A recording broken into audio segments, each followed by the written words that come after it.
प्रणाम भक्तों। वट सावित्री का यह व्रत केवल एक परंपरा नहीं, बल्कि अपने सुहाग की रक्षा, परिवार के सुख और जीवन में स्थिरता के लिए श्रद्धा से किया जाने वाला एक सुंदर संकल्प है। जब हम इस व्रत को सच्चे मन और भक्ति भाव से करते हैं, तो इसका फल अवश्य मिलता है। अब सबसे पहले इस व्रत की तिथि और शुभ समय जान लेना बहुत आवश्यक है। इस वर्ष 2026 में वट सावित्री व्रत ज्येष्ठ अमावस्या तिथि को मनाया जाएगा, जिसका प्रारंभ 16 मई 2026 सुबह 5:11 बजे से होकर 17 मई 2026 रात 1:30 बजे तक रहेगा। ऐसे में व्रत और पूजा के लिए 16 मई का दिन अत्यंत शुभ माना जाएगा। ब्रह्म मुहूर्त का समय सुबह 4:07 से 4:48 तक रहेगा। अभिजीत मुहूर्त सुबह 11:50 से दोपहर 12:45 तक रहेगा और संध्या के समय गधूली बेला मुहूर्त शाम 7:60 से 7:25 तक विशेष रूप में फलदायी माना गया है। इसीलिए दिन की शुरुआत प्रातः ब्रह्म मुहूर्त में करें, स्नान करें और यदि संभव हो तो स्नान के जल में थोड़ा गंगा जल मिला ले। इसके बाद स्वच्छ वस्त्र धारण करें और पूरे मन से 16 श्रृंगार करें। मांग में सिंदूर, माथे पर बिंदी, हाथों में चूड़ियां, गले में मंगलसूत्र, पैरों में पायल और बिछिया इत्यादि। अपने आप को वैसे ही सजाए जैसे अपने सुहाग के सम्मान में सजाती है। जब आप पूर्ण रूप से तैयार हो जाए, तब शांत मन से व्रत का संकल्प लें। अपने दाहिने हाथ में जल, अक्षत, पुष्प और 1 रुपये का सिक्का लेकर यह भाव करें कि आप यह व्रत अपने पति की दीर्घायु, सुख, समृद्धि और अखंड सौभाग्य के लिए कर रही है, और फिर उस जल को धीरे से अपने मंदिर के भगवान के सामने अर्पित करें। अब श्रद्धा से वट वृक्ष के पास जाए।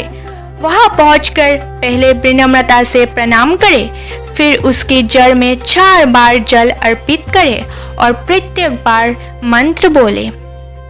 ओम व्रत रूपाय नमः, ओम ब्रह्म रूपाय नमः, ओम सावित्री सहिताय नमः और पुनः ओम सावित्री सहिताय नमः बोलकर इसके बाद कुछ क्षण आंखें बंद करके ओम नमो भगवते वासुदेवाय मंत्र का जाप करें और अपने मन को ईश्वर में स्थिर करें।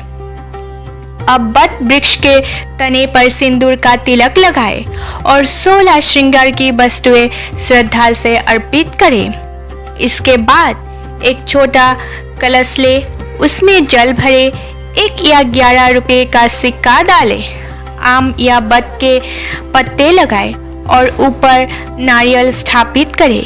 यह सब आपके जीवन में समृद्धि और पूर्णता का प्रतीक माना जाता है। फिर भीगे हुए चने, मिठाई, मिश्री और मीठा पान भोग के रूप में अर्पित करें। अब कच्चा सूत लेकर वट वृक्ष की परिक्रमा प्रारंभ करें। परिक्रमा सदैव घड़ी की दिशा में ही होनी चाहिए। अपनी श्रद्धा और सामर्थ्य के अनुसार 11 या 21 या 51 या 108 बार परिक्रमा कर सकती है। हर परिक्रमा के साथ ओम नमो भगवते वासुदेवाय मंत्र का जप करते रहे और प्रत्येक चक्कर में 1-1 मिश्री अर्पित करते जाए, ताकि गिनती भी बनी रहे और परिक्रमा भी पूर्ण भाव से हो। धीरे धीरे शांत मन से यह प्रक्रिया करें। यही इस व्रत का सबसे महत्वपूर्ण भाग है। परिक्रमा पूर्ण होने के बाद वहीं बैठकर सावित्री व्रत की पवित्र कथा श्रद्धा से सुने।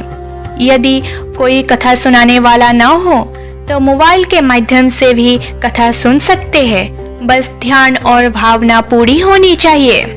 और यदि किसी के पास बट वृक्ष उपलब्ध न हो तो चिंतित होने की आवश्यकता नहीं है। आप बट वृक्ष की एक छोटी टहनी लाकर जिसमें 5 पत्ते हो उसे घर में स्थापित करके उसी प्रकार पूजा कर सकते हैं। प्रत्येक पत्ते पर श्रद्धा से विष्णु जी, ब्रह्मा जी, सरस्वती माता, सावित्री माता और सत्यवान जी का स्मरण करें। यदि यह भी संभव न हो तो गौ माता के गोबर का एक छोटा गोला बनाकर उसमें बट के पत्ते स्थापित करें और उसी के चारों ओर परिक्रमा करें। सच्चा भाव ही पूजा को पूर्ण बनाता है। दिन भर अपने आचरण में भी पवित्रता बनाए रखें, वाणी में मधुरता रखें, किसी के प्रति कठोर शब्द न कहे, क्रोध से दूर रहे। व्रत आप अपनी क्षमता अनुसार करें। कोई निर्जल करता है तो कोई फलाहार करता है। व्रत खोलते समय पहले जल के साथ 12 दाना ग्रहण करें, फिर बट वृक्ष का प्रसाद ले और उसके बाद मीठा फलाहार करें। इस दिन नमक का प्रयोग ना करना ही श्रेष्ठ माना जाता है। संध्या के समय घर में तुलसी माता के पास दीप जलाए।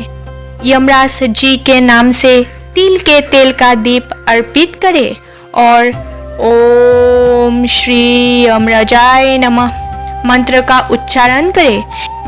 इसके बाद तुलसी माता की 11 परिक्रमा करें और एक धागे में 3 गांठ बांधकर उन्हें अर्पित करें या तुलसी माता में बांध दें। अपनी मनोकामना मन ही मन कहे। इस प्रकार जब यह व्रत पूरी दिन श्रद्धा, नियम और सच्चे मन से किया जाता है तो यह जीवन में सुख, समृद्धि, शांति और अखंड सौभाग्य का आशीर्वाद बन जाता है। और भक्तों, वट सावित्री का व्रत की संपूर्ण कथा भी बहुत ही प्रेरणादायक है, जिसे हम इसी चैनल पर अगले वीडियो में आपके लिए लेकर आएंगे। अगर आपको यह जानकारी उपयोगी लगी हो तो ऐसे ही और धार्मिक वीडियो पाने के लिए चैनल को लाइक, शेयर और सब्सक्राइब जरूर करें और बेल आइकन दबाना ना भूलें ताकि हर नई वीडियो आप तक सबसे पहले पहुंचे। जय श्री हरि।